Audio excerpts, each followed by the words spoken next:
हर सुबह से पहले घनघोर अंधेरा ही होता है, इसलिए संघर्ष करो क्योंकि हम स्वतंत्रता के नज़दीक ही हैं। इसी विचार के साथ मैं प्रिया आप सभी का स्वागत करती हूँ आज के करंट अफेयर के क्लास में।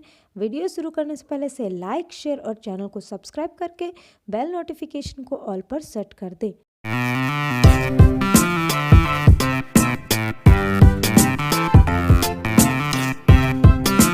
शुरू करते हैं हमारे प्रीवियस डे के क्वेश्चन को। हमारा क्वेश्चन था, India sign 28 MOUs and agreement with which nation on December 6, 2021।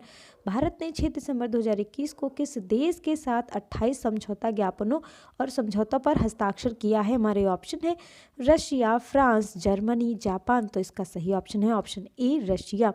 Bharat और रूस ने 6 दिसंबर 2021 को रक्षा, व्यापार, ऊर्जा, शिक्षा, सांस्कृतिक आदान प्रदान, बाहरी अंतरिक्ष, बौद्धिक संपदा और भूवैज्ञानिक अन्वेषण सहित विभिन्न क्षेत्रों में रिकॉर्ड 28 समझौता ज्ञापन और समझौते पर हस्ताक्षर किए। 21वें भारत रूस वार्षिक शिखर सम्मेलन के लिए रूसी राष्ट्रपति व्लादिमीर पुतिन की यात्रा के दौरान इन समझौतों पर हस्ताक्षर किए गए। अगला क्वेश्चन है, Section 144 has been imposed in which among the following cities till January 15? निम्नलिखित में से किस शहर में 15 जनवरी तक धारा 144 लागू कर दी गई है? हमारे ऑप्शन है न्यू दिल्ली, लखनऊ, गाजियाबाद, नोएडा। तो इसका सही ऑप्शन है option B Lucknow. Lucknow police ने 7 दिसंबर से 5 जनवरी 2022 तक लखनऊ जिले में धारा 144 CRPC लागू की है।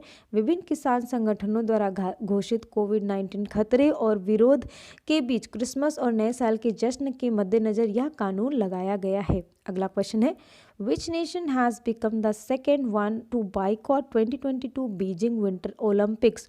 कौन सा देश 2022 बीजिंग शीतकालीन ओलंपिक का बहिष्कार करने वाला दूसरा देश बन गया है? हमारे ऑप्शन है इंडिया, जापान, फ्रांस, ऑस्ट्रेलिया। तो इसका सही ऑप्शन है ऑप्शन डी ऑस्ट्रेलिया। अमेरिका के बाद ऑस्ट्रेलिया ने शिनजियांग में मानवाधिकार के हनन, विशेष रूप से उइगर अल्पसंख्यक समुदाय के खिलाफ चिंताओं को लेकर 2022 बीजिंग शीतकालीन ओलंपिक के राजनयिक बहिष्कार की घोषणा की है।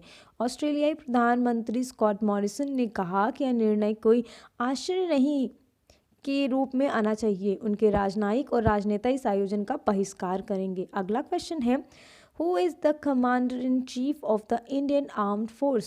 भारतीय सशस्त्र बलों के कमांडर इन चीफ कौन है? हमारे ऑप्शन है president of India, defence minister, prime minister, chief of defence staff. तो इसका सही ऑप्शन है option A president of India. Bharat के राष्ट्रपति भारत के राज्य के औपचारिक प्रमुख और भारतीय सशस्त्र बलों के कमांडर इन चीफ होते हैं। रामनाथ कोविंद भारत के 14वें राष्ट्रपति हैं। अगला क्वेश्चन है, Which nation has announced a 4.5-day work week? किस देश ने 4.5 दिवसीय कार्य सप्ताह की घोषणा की है? हमारे ऑप्शन है Saudi Arabia, Oman, UAE, Bahrain. तो इसका सही ऑप्शन है ऑप्शन सी UAE।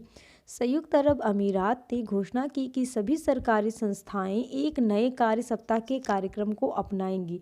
इसमें शुक्रवार दोपहर, शनिवार और रविवार को नए सप्ताहांत के साथ 4.5 दिन शामिल होंगे। अगला क्वेश्चन है, Which among the following is one of the key reason for the destruction of coral reefs?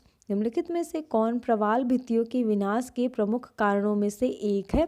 हमारे ऑप्शन है over fishing, over mining, glacier melting, maritime exercise. तो इसका सही ऑप्शन है ऑप्शन ए ओवर फिशिंग।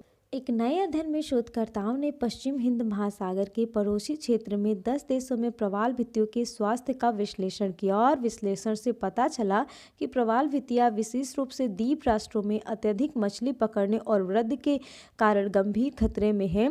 और इसका global warming भी है, पानी के तापमान में क्योंकि जो है बढ़ोतरी हो रही है। चलिए देखते हैं अगला question. As per a new study, the coral reefs in Western Indian Ocean can possibly extinct by which year? एक नए अध्ययन के अनुसार पश्चिमी हिंद महासागर में प्रवाल भित्तियां संभवतः किस वर्ष तक विलुप्त हो सकती हैं? हमारे ऑप्शन है 2070, 2050, 2030, 2090। तो इसका सही ऑप्शन है ऑप्शन ए 2070। एक नए अध्ययन के अनुसार पश्चिमी हिंद महासागर में अधिकांश प्रवाल भित्तियों को अगले 50 वर्षों में ग्लोबल वार्मिंग और अधिक मछली पकड़ने के कारण विलुप्त होने के उच्च जोखिम है। शोधकर्ताओं के एक समूह द्वारा किए गए अध्ययन का दावा है कि शेल्स से दक्षिण अफ्रीका तक प्रवाल भित्तियां 2070 तक कार्यात्मक रूप से विलुप्त हो सकती हैं। चलिए देखते हैं हमारे आज के क्वेश्चन ऑफ द डे को, जो है who was honoured with the 56 Jnanpith award. 56वें ज्ञानपीठ पुरस्कार से किसे सम्मानित किया गया है। हमारे ऑप्शन है नीलमणि फुकान, दामोदर मौजो, अमिताभ घोष, कृष्णा सोपती। तो इसमें से जो भी ऑप्शन आपको सही लग रहा हो कमेंट बॉक्स में कमेंट करके बता सकते हो। जिन्होंने प्रीवियस क्वेश्चन का आंसर सही दिया वेल डन, कीप डूइंग, ऐसे ही आंसर देते रहिए।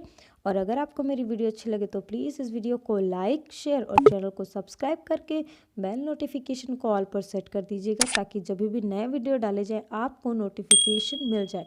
Thank you.